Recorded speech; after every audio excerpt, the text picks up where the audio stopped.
You are sleeping soundly in the cave, completely unconscious, perhaps snoring lightly, completely unaware of the world around you. You are, by every biological definition, completely helpless. Now, imagine you are not in a bedroom. You are in a stone cave 200,000 years ago, a black gaping mouth opening straight into the African night, opening in a shamefully exposed way, separating you from the ancient leopard, the giant hyena, the cave lion, creatures that could smell you from a mile away and see perfectly in the dark. And yet, your ancestors still woke up in the morning, night after night, long enough for you to be here today. Why? Even more insane is that they had a choice. They could sleep in trees, sleep under open rock overhangs, sleep in the middle of empty grasslands, but they chose the cave that leopards also came to, the cave with dried blood on the stone, with animal bones scattered outside the entrance. They were not stupid, they were not desperate, they understood danger 10 times better than you understand it. And they still chose the cave. Why? There are many layers of explanation, each more astonishing than the last. An ancient bargain older than civilization, older than agriculture. And every layer leads back to you. Start with the most blatant thing. The thing that makes the entire heroic story about your ancestors sound like a joke. They had nowhere else to sleep. That's right, you think they had a whole list of options, carefully weighing them the way you choose a hotel on a booking app, then for some mysterious reason chose the cave with dried blood on the stone. In reality, there were only 3 choices, and the first 2 were death sentences written in advance. The first, the most obvious, the one their more distant ancestors had done for 4 million years, sleeping in trees. Australopithecus built nests on branches every night just like modern chimpanzees. High branches, cool breeze, no leopard could climb properly. The problem was Homo erectus had gotten too big. 60, 70, sometimes 80 kilograms. Branches broke, not a metaphor. Branches really broke, in the middle of the night, at a height of 10 meters, and you fell straight down to where the exact leopard was waiting.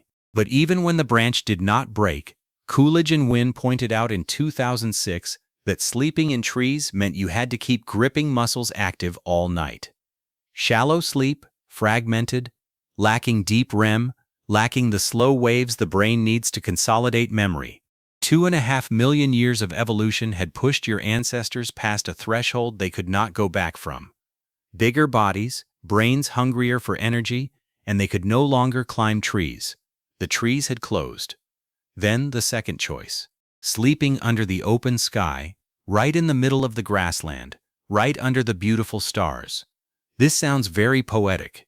This also kills you in 4 hours. Nights on the African plateau in the Pleistocene were not tropical nights. Temperatures dropped to 5 to 8 degrees C. Wind cut through the skin, and a naked body lost heat faster than it could produce it. Hypothermia. By morning there was nothing left to wake. That was only the slow death. The faster death was lurking out there, with eyes reflecting starlight.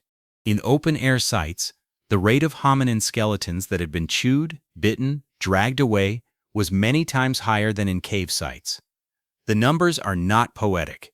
The numbers are numbers. Left with the third choice, the only one, the cave. A place with a stone roof to block the wind, walls shielding 3 sides, a single entrance that one person could guard. And if you think this was just the decision of some group of hominins in one corner of Africa, look wider. From Swartkrans in South Africa to Zhoukoudian in China, 13,000 kilometers and hundreds of thousands of years apart, hominins across the old world all made the same decision, the cave. This was the least bad trap, not a safe place. The least dangerous of all the deaths waiting. They did not choose danger, they chose the least dangerous. That is the flattest answer. The next answer is much more complex, but the cave is not just 4 stone walls and a roof. This is the part no one talks about when drawing illustrations of ancestors in textbooks. The cave is a machine, not a metaphor. A real physical machine, operating 24 hours a day, costing no energy, needing no maintenance, that had been running continuously for hundreds of thousands of years. And it did one thing your ancestors desperately needed. It amplified their ears. Have you ever entered a real cave? Not a tourist cave with LED lights, but a real stone cave? Dark, narrow, deep? If you have ever clapped your hands in one, what you heard was not the clap. It was 3, 4, sometimes 7 claps, each echoing from a different wall, each resonating at its own frequency, each louder than the original. That is basic physics. Sound waves do not go straight out the way they do outdoors. They bounce off the stone, amplitudes add up, and the original sound becomes many times louder. Acoustic archaeology researchers, especially Igor Reznikov, discovered this when they entered prehistoric painted caves in Europe. The paintings were not placed randomly. The paintings were placed exactly at the points where speech resonated most strongly, the positions where stone turned the human voice into a roar. Your ancestors did not measure with machines. They measured by clapping, singing, shouting, and they remembered. Now apply this to defense. An ancient leopard is lurking outside the cave entrance, about 30 meters from the mouth, stepping lightly on a dry branch. Outdoors, that sound is carried away by the wind within about 5 meters. No one hears it. The leopard approaches in silence, without warning. But your ancestors were not outdoors. They were in the cave. And that same dry branch step, instead of dissolving in open space, now bounced through the cave mouth, pushed back and forth by the stone, amplitudes adding up, and reached the ears of the sleeping person as clearly as if the leopard were 3 meters away instead of 30. A tenfold amplification, free, requiring no technology, just from the geometry of stone. Your ancestors heard the claws touch stone before the leopard touched the ground. And in that 1 or 2 seconds, they had enough time to reach for a rock, a stick, a sharpened bone prepared beside where they lay. There is one more bonus that cave stone provided. Sound waves bouncing in the cave not only amplified, they scrambled direction. A leopard hearing the breathing of people inside the cave could not determine exactly where that person was. The sound could come from 3 meters to the left, from 8 meters deeper in, or from the ceiling. Entering a dim cave was one of the riskiest things a predator could do. The cave did not just shelter your ancestors, it turned them into ghosts. This was an acoustic fortress, not a fortress of stone, though stone was the material. A fortress of physics, of the way waves bounce and resonate and scramble location.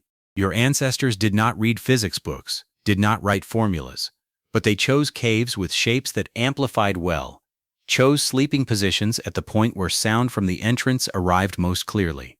They understood by the intuition of thousands of generations what physicists would take 200 years to write into equations. Your ancestors knew acoustic physics before they knew writing. Stone taught them, and there was fire. This is where everything changed, the place where your ancestors no longer merely took advantage of what nature gave them, but began to manufacture. The cave was a gift of geology. The stone was a gift of geology, but the fire burning at the cave entrance was something they made themselves. You might think that fire was only to fight the cold, to roast meat, to see each other in the dark. Yes, it did all those things, but that was not the most important function. The most important function of the fire was to declare territory. The fire sent a message into the darkness that every large animal within a half-kilometer radius could read. Something dangerous is here, stay away. And this is the insane part. Fear of fire is not learned, it is innate. Researchers have tested with laboratory animals, individuals that had never seen fire in their lives, never smelled burning smoke. You give them a piece of cloth soaked in wood smoke scent, they back away. You let them see flickering firelight through glass, they stand up and move away. That fear was encoded into genes through millions of years of natural selection. Animals that did not fear fire burned to death in Pleistocene forest fires. Animals that feared fire lived, reproduced, and passed that fear to their offspring. By the time your ancestors began sitting beside fire at night, every large predator on Earth already had a program running in its head. Smoke equals danger. Flickering light equals stay away. And your ancestors had learned how to press the button of that program at will. Archaeological evidence is at Border Cave, a cave in the Lubumbo Range on the border between South Africa and Eswatini, where researchers led by Lynn Wadley discovered fire hearths stacked on top of each other across 200,000 years, layer after layer, without interruption. Wadley and colleagues published in 2020 that before 200,000 years ago, near the time of the origin of our species, humans could already create fire at will. That was not luck, finding a burning branch after lightning. That was technology, controllable, repeatable. And your ancestors used that technology not primarily for cooking, but to broadcast a signal into the darkness. The fire did two things at once. The first was a wall of light. The leopard, the hyena, the cave lion approached the cave entrance and saw the flickering fire, and the ancient program in their heads told them to retreat. The second was more subtle. Smoke in a wide radius covered the body scent of the people sleeping in the cave. Large predators rely on smell to locate prey, and a leopard's nose can distinguish thousands of compounds at long distances. But when wood smoke mixed with the air, all location signals were scrambled. The leopard could not determine how many people were in the cave, adults or children, strong or weak. It only smelled smoke and something unclear behind the smoke. In a predator's risk calculation, unclear means not worth it. This was a broadcast circle. Every fire burning at night was a radio station transmitting the same frequency into the darkness. The message being, humans are here, do not come near. Your ancestors invented a wireless alarm system before they invented the wheel. The fire did not keep your ancestors warm. It kept the predators away. The leopard outside the cave entrance tonight was not the first leopard, but this was the first night it did not dare to enter. Now let's talk about the sleeping bed. And this is where you need to prepare yourself because every image you have of the ancestors is wrong. You think a sleeping bed 77,000 years ago was just a pile of leaves thrown randomly on the cave floor? Wrong. Not just a little wrong, completely wrong. What your ancestors lay on at night was not a pile of leaves, it was a chemistry laboratory. The evidence is at Sibudu, a rock shelter in KwaZulu-Natal, South Africa, where archaeologists led by Lynn Wadley excavated and published results in 2011. They found 15 layers of sleeping beds stacked on top of each other, arranged in continuous strata from 77,000 years ago to 38,000 years ago, each layer covering an area of 1 to 3 square meters. 39,000 years of continuous use of the same formula, and that formula had two layers. The bottom layer was the base, compressed sedge and reed, about 1 centimeter thick, soft enough to insulate the body from the cold of the ground, firm enough not to fall apart when someone turned over. The top layer was what made everything extraordinary. Leaves of Cryptocarya woodii, the English name river wild quince, thin as paper, spread over the grass layer, and these leaves were not chosen randomly. When chemists analyzed that leaf, they found a cocktail of compounds that your ancestors had no way of knowing the names of, but knew exactly the effect. Alpha-pyrons, cryptofolion, and goniothiomin. These three compounds are natural insecticides, not repellents, killers. Goniothiomin is especially sophisticated in that it not only kills adult insects but also kills larvae, cutting the life cycle of mosquitoes, ticks, fleas right from the egg. You lay sleeping on that leaf layer, and an entire parasite ecosystem around you could not complete its reproductive cycle. This is not superstition, this is applied chemistry, and your ancestors went further. After about 73,000 years ago, archaeologists found traces of a new technique. The ancestors burned the old bed layer, burned it clean, then spread a new bed layer on top. Why? Because parasitic bugs could still shelter overnight in the dry grass fibers even with the medicinal leaves covering them.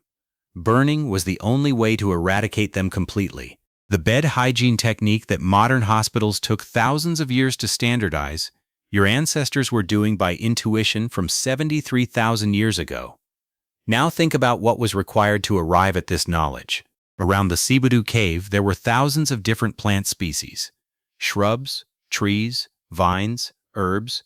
Your ancestors had to choose the exact one species, Cryptocarya woodii, not the tree next to it, not the tree that looked identical but whose leaves had no activity.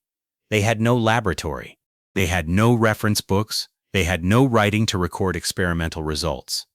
This knowledge was passed by word of mouth, from grandmother to mother to child, from generation to generation, across about 2,500 continuous generations. Each generation had to remember, had to pass on, had to not lose the formula. This was the chemical fingerprint of the ancestors, a chemical fingerprint left on every bed, every cave, every peaceful night of sleep, every morning waking without infection. Not because they were lucky, because they knew. And that knowing began one night, a very long time ago, when someone stopped in front of a tree trunk and chose the right leaf. You sleep on a cotton mattress today, with a dust mite-proof pillow cover, with sheets washed in antibacterial detergent, and you have never known which great-grandmother found the first formula. But that night, someone stopped in front of a tree trunk and chose correctly. Now let's talk about the thing your ancestors did not know they were doing, but still did perfectly. Ask this simple question. If the whole group sleeps together in the cave, who keeps watch? There is fire, there is stone amplifying sound, there are medicinal leaves, but in the end there still needs to be a pair of eyes open when everything is pitch dark. And the answer is not that someone volunteered to sacrifice sleep to stand guard. The answer is much more subtle than that. It is biology. In 2017, David Sampson and colleagues published in Proceedings of the Royal Society B a study on the Hadza people, one of the last hunter-gatherer groups still keeping a lifestyle close to the ancestors. 33 adults in Tanzania wore actigraphy devices for 20 days, recording every movement, every stage of sleep and waking. The results stunned the entire scientific community. Across the total of 20 days of observation, the moment when all 33 people were simultaneously asleep lasted exactly 18 minutes. Not 18 minutes each night. 18 minutes in 20 days. The median number of people awake at any time during the night was 8. 99.8% of nighttime, there was always at least one person in the group awake. And this is the most insane part. No one deliberately stood guard. There was no duty roster, no night shift, no one forced to stay awake while others slept. The rotation happened automatically due to something called chronotype, each person's individual biological clock. The elderly went to sleep early and woke early. The young stayed up late and got up late. Children had their own rhythms. Pregnant women had different rhythms. The sick had shifted rhythms. When you add up all those different biological clocks in a group of 15 to 30 people, the result is a natural waking network covering the entire night, with no gaps, needing no coordination. The 80-year-old grandmother waking at 4 in the morning is not because she has insomnia. She is taking the morning shift for the entire species. The young man still alert at 11 at night is not because he is lazy. He is taking the night shift for the entire species, and no one told them to do it. Evolution taught them.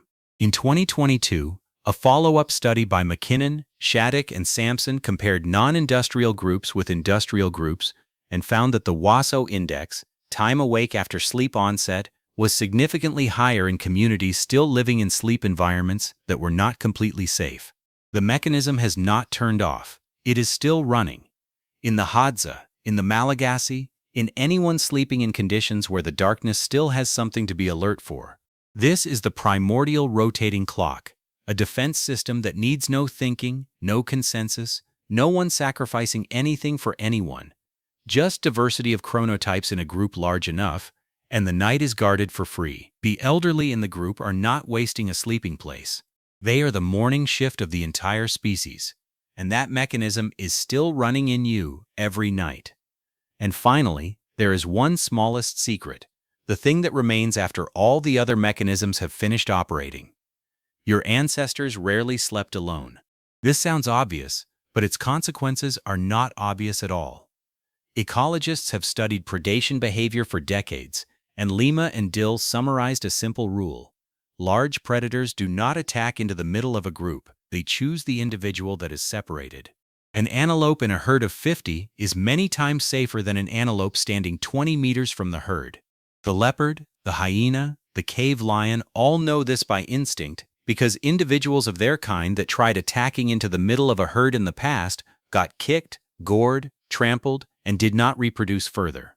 Only the predators that knew how to choose the separated individual survived and passed on genes. Now apply this principle to a group of 12 people in a cave. There is no edge, there is no separated individual. There is no one who can be cut off from the rest without paying a price. And the internal structure of the cave is even more sophisticated. Children sleep in the innermost position, deepest, farthest from the cave entrance. Young people and healthy adults sleep in the outer ring, near the cave entrance, near the only way in. This structure is exactly the same as the way a herd of antelope arranges itself when resting. Weak individuals at the center, strong individuals at the perimeter. No one taught your ancestors to do this. Groups that arranged differently, with children on the outer edge, lost children, and did not pass that structure to the next generation. Now about the thing that remains. This is the same border cave strata mentioned earlier, but a completely different aspect. Not what is burning. What remains after burning. Charcoal, ash, residual heat smoldering under the grass bed layer through the long night. Night temperatures on the African plateau dropped to 5 to 8 degrees C, and a naked body could not keep itself warm through 8 continuous hours. But a layer of smoldering charcoal under the ground, covered by a 1 centimeter thick insulating grass layer, kept the cave floor at a stable temperature all night. The body did not have to fight the cold of the stone. The body was warmed from below. The evidence is in the very stacked fire hearth layers at Border Cave, stretching continuously 162,000 years without interruption. Not once a week, not when necessary, every night. Night after night, generation after generation, tens of thousands of years without rest. And that was only possible thanks to a sophisticated social technique. The last person to go to sleep did not put out the fire. That person banked the fire. There is a big difference between the two actions. Putting out is ending. Banking is changing state.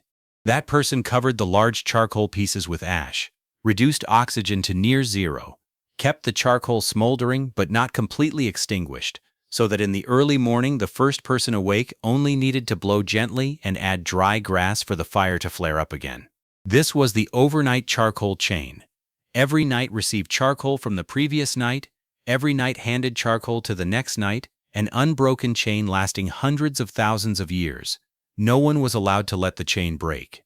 If the charcoal went out overnight, in the morning they had to start again from scratch, sometimes taking half a day, sometimes a whole day. And in that half day without fire, something could happen. For every night survived, your ancestors left a thin layer of ash on the cave floor. 200,000 years later, archaeologists dug it up and called that ash layer evidence. You are reading this script because their ash is still there, but not every night left ash. There were nights, more than you think, that ended differently. Now let's be honest about one thing, because this script would be irresponsible if it did not say it. Not every night ended with dawn. Not every child who went to sleep woke up. The 6 layers of defense mechanisms you just read have built a picture of skilled, intelligent ancestors, designing living environments with astonishing sophistication, and all of that is true. But it is only half true. The other half is blood. A great deal of blood. A great many children who never returned to the grass bed. A great many mothers who woke in the morning and counted one missing. A great many nights that ended in ways no ash layer could record, because the body did not fall into the cave pit but was dragged away. Go to Swartkrans, a rock shelter in South Africa, about 1,800,000 years ago. In 1949, 2 paleoanthropologists Robert Broom and John Robinson found a parietal skull fragment of a juvenile individual catalogued as SK54. This skull fragment is small, thin, belonging to a child or adolescent who was still growing. But what caught the researchers' attention was not the size. It was 2 holes, 2 round holes, about 6 millimeters in diameter, piercing through the skull near the junction of the sagittal and lambdoid sutures. 2 parallel holes, spaced correctly, depth correct, angle of penetration correct. 21 years later, C.K. Brain presented evidence that shocked. He matched those 2 holes with the lower canine teeth of an extinct ancient leopard, a species that hunted in the Swartkrans area in the same period. Perfect match. Not only that, In the same stratum where SK54 was found, archaeologists dug up the lower jawbone of that exact leopard, catalogued as SK349. The death scenario became clear. The leopard had caught the child, perhaps when the child separated from the group to get water or relieve itself, perhaps at dawn when the fire had gone out. The leopard bit into the top of the head, 2 canines piercing the skull, and dragged the body up a tree according to the normal behavior of leopards, eating most of the body there. The leftovers fell from the tree, fell into a dolomite pit below, and lay still for 1,800,000 years waiting for 2 men in 1949 to find them. And SK54 is not alone. At Tong, not far from Swartkrans, a 3-year-old Australopithecus child was discovered with eagle talon marks in the eye sockets and on the top of the skull. Lee Berger and Ron Clark demonstrated that this child was taken by a large eagle, dragged up to the nest, eaten there. The eagle did not attack adults in a cave with a burning fire. The eagle took the child who had wandered off, the child alone outdoors in daylight, the child that the collective protection mechanisms had not yet reached. So what broke the layers of defense your ancestors had built? There are 3 conditions that appear again and again in the fossil record.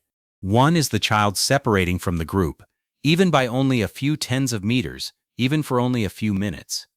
2 is the fire going out overnight, the charcoal chain breaking, and dawn arriving before someone could relight it. 3 is the cave having a second entrance no one was watching, a narrow crevice at the back that the predator knew about, but your ancestors did not.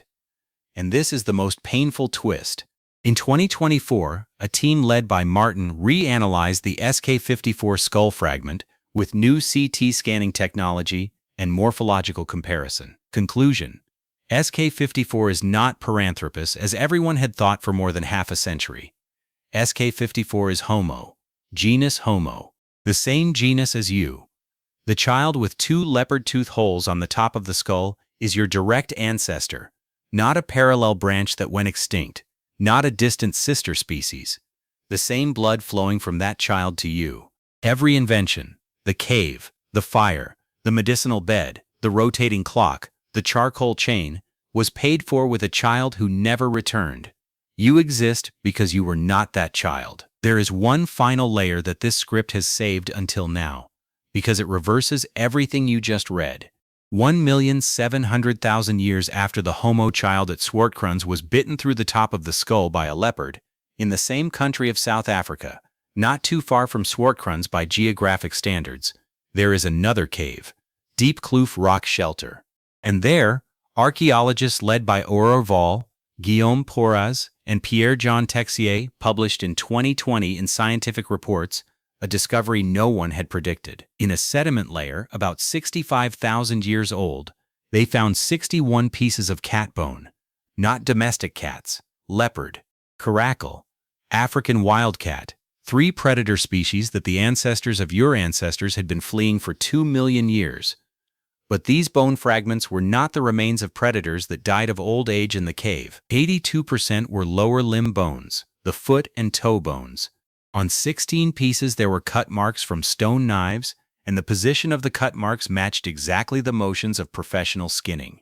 Not for meat. Leopard meat is not tasty, caracal meat is not nutritious. No one killed these species to eat.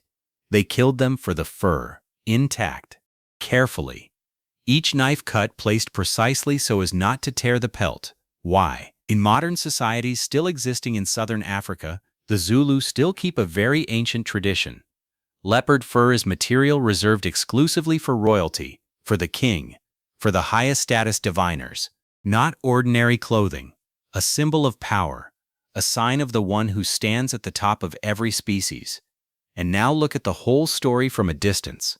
1,800,000 years ago, the ancient leopard at Swartkrans wore a cloak of Paranthropus bone, carrying 2 trophies on its jaw after biting through the top of the Homo child's skull. 65,000 years ago, the direct descendants of that child, standing upright in Deep Kloof Cave, held stone knives and carefully skinned a leopard, not for survival, to wear on the shoulders as a symbol of a species that had endured and triumphed. From prey to ritual hunter, from 2 tooth holes on a child's skull, to a fur cloak on the shoulders of the survivor. The food chain reversed. Not in one fight, not in one generation, but across 2 continuous million years, night after night, cave after cave, ash after ash. 1 species, 2 million years, 1 overthrow. The first victim had become the final king. Now go back. You wake in the stone cave 200,000 years ago. Cold wind blowing in from the entrance, the smell of smoke clinging to hair and skin, cold stone under your back, the breath of a row of people breathing evenly in the dark. The same scene the script opened with. But now you know. The cave is not a dangerous place. It is the first acoustic fortress your species ever had, a physical machine that amplified the ears and scrambled the predator's location, operating free for hundreds of thousands of years without maintenance. The fire burning at the cave entrance is not only to fight the cold, it is the first broadcast circle, the first radio station of the human species, transmitting a signal into the darkness, telling every large predator within a half-kilometer radius to stay away. The pile of grass under your back is not a random heap of leaves. It is the first chemical fingerprint, a laboratory your ancestors built across 2,500 generations of oral transmission, choosing the exact one species among thousands around them. The smoldering charcoal layer under the ground is not residual dust. It is the first overnight charcoal chain, a social system in which every night received charcoal from the previous night and handed charcoal to the next night, unbroken for 162,000 years. And inside you, running automatically without thinking, is the first primordial rotating clock, a biological watch system written into your DNA through natural selection across tens of thousands of generations. 10,000 generations, 200,000 years. Every night was a gamble in which your ancestors staked their lives, and every morning they woke was a time they won. Until one of those nights did not win and a child did not return, and the whole chain still continued because other children remained, because the charcoal layer remained, because the medicinal leaf remained, because the biological clock still ran. Tonight you turn off the light, close your eyes, do not worry about leopards, do not worry about hyenas, do not worry about taloned eagles, do not worry about cave lions. You think that is you sleeping. It is not. That is 2 million years of results sleeping in the shape of you. That is every child who made it back to the grass bed, every mother who counted enough children in the morning, every ash layer that was left behind, every great-grandmother who chose the right leaf. You sleep peacefully because they did not. That is the ancestors. That is you. If you want to know how many other secrets are still flowing in your blood from 200,000 years ago, please subscribe to the channel, turn on the notification bell, and join us in opening more caves, more fires, the children who returned, and the children who did not. Leave a comment, drop a like, and see you at the next layer.